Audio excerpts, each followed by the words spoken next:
अल्लाह कुरान में फरमाता है कि उसने मौत और जिंदगी को पैदा किया ताकि तुम्हें आजमाए। लेकिन मेरा एक बहुत सीधा सवाल है और शायद ये सवाल आपके दिल में भी खटकता होगा।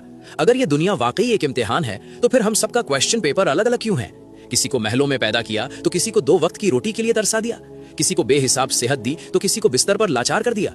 स्कूल में तो हर बच्चे को एक जैसा पेपर मिलता है, तभी तो इम्तिहान बराबर होता है। तो यहाँ अल्लाह के निजाम में ऐसा क्यों नहीं है? क्या नाउज़ुबिल्लाह ये नाइंसाफी है?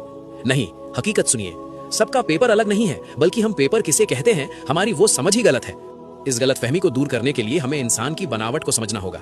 देखिए, अल्लाह ने फरिश्ते बनाए, वो सिर्फ हुक्म मानते हैं, उनके पास ना कहने का ऑप्शन ही नहीं है। अल्लाह ने सूरज चांद बनाए, वो अपने दायरे से बाहर नहीं जा सकते। लेकिन इंसान अशरफुल मखलूकात, अल्लाह ने हमें एक चीज देकर भेजा है जो पूरी कायनात में किसी के पास नहीं है, और वो है इख्तियार, यानी चुनने की आजादी। इस कॉन्सेप्ट को बहुत गौर से समझिए। आपकी पैदाइश अल्लाह के हाथ में है, आपकी मौत अल्लाह के हाथ में है। लेकिन पैदाइश और मौत के बीच का जो वक्फा है, जिसे हम जिंदगी कहते हैं, वो अल्लाह ने इख्तियार के तौर पर आपके हाथ में दिया है। यही इख्तियार यानी चॉइस आपका असली इम्तिहान है। अमीरी या गरीबी इम्तिहान नहीं है, वो तो सिर्फ सिचुएशन है। इम्तिहान ये है कि उस सिचुएशन में आप अपने इख्तियार का इस्तेमाल कैसे करते हैं। हर इंसान, चाहे वो अमीर हो या गरीब, उसकी जिंदगी के हर मोड़ पर उसके सामने 2 रास्ते खुलते हैं। एक तरफ उसका नफ्स खड़ा होता है और दूसरी तरफ अल्लाह की शरीयत, और आपके पास फ्री विल है। आप किसे चुनते हैं, बस यही पेपर है। आइए इसे 3 उदाहरणों से साबित करते हैं। पहला, गरीबी का इम्तिहान। अल्लाह ने एक बंदे को तंगदस्ती दी, ये उसका पेपर नहीं है, ये माहौल है। अब उसके सामने 2 चॉइस है। नफ्स कहता है चोरी कर, हराम कमा, या फिर अल्लाह से शिकवा कर कि मुझे गरीब क्यों बनाया। शरीयत कहती है सब्र कर, हलाल पर जमा रहे और अपनी मेहनत यानी हार्ड वर्क से अपनी तकदीर बदल। उसने अपनी फ्री विल से किसे चुना? अगर शरीयत चुनी तो वो पास है। दूसरा, अमीरी का इम्तिहान, जो ज्यादा मुश्किल है। हम सोचते हैं अमीर मजे में है, नहीं, उसका पेपर सबसे खतरनाक है।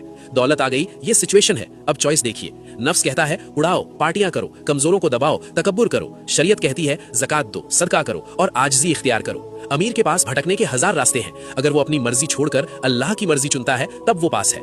तीसरा, बीमारी और सेहत। सेहतमंद इंसान का नफ्स कहता है इस जवानी को आवारागर्दी और गुनाह में लगा दो। शरीयत कहती है इस ताकत को किसी मजलूम की मदद में लगाओ। तो बात समझ आई। हालात अलग अलग हो सकते हैं, लेकिन सवाल सबका एक ही है कि जब तेरे पास चुनने की आजादी थी तो तूने किसे चुना, अपने नफ्स को या अपने रब को? तो मेरे भाई और मेरी बहन, एक बात अपने जहन में बिठा लीजिए, ये इम्तिहान कोई स्कूल का 3 घंटे का पेपर नहीं है जो लिख कर खत्म हो जाएगा। नहीं, ये 24 घंटे का पेपर है। आपकी हर सांस के साथ एक नया सवाल आता है।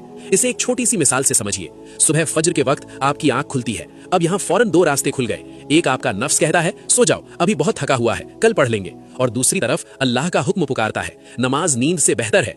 उस एक पल में आपने किसे चुना? बस वही आपका असली इम्तिहान था। तो आज से अपने हालात को मत कोसिए, अपनी चॉइस को सुधारिए। अगर इस बात ने आपके दिल पर दस्तक दी है तो कमेंट में अल्हम्दुलिल्लाह जरूर लिखें। हर हाल में अल्लाह का शुक्र अदा करें।